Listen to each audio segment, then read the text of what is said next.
Assimilation has become a four-letter word. Omar Mateen was born an American citizen, but he didn't identify as one. Let's walk through this. Omar Mateen opened fire in a gay nightclub, killed 49 people specifically because they were gay, justified his massacre because of his belief that Sharia law, which is Islamic religious law, called him to exterminate gay people.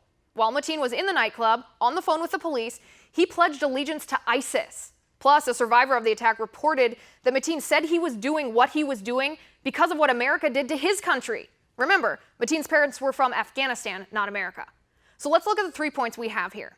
First of all, forgive the pun, but personal identity is the mecca to liberals when it comes to things like gender-neutral access to bathrooms. Forget the biological elements that form us into either a man or a woman.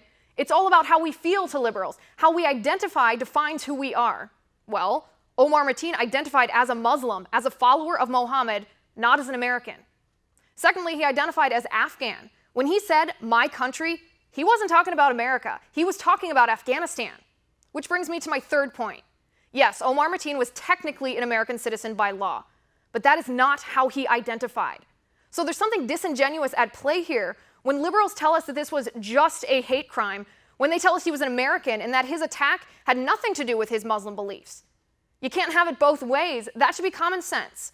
Either you identify as an American, you assimilate into our culture, you value our way of life, or you don't. You can't have it both ways. Either you're born with your identity, you're born a man, you stay a man, you're born in America, you're American, or you can be who you identify to be. In this case, Omar Mateen lived his warped, murderous identity. He was a radical Islamist first, an Afghan second, and let me tell you, nothing in that identity was American. And that's my final point. Reach me on Twitter at Liz_Wheeler. And if you liked the show, please send me an email at oann.com/contact.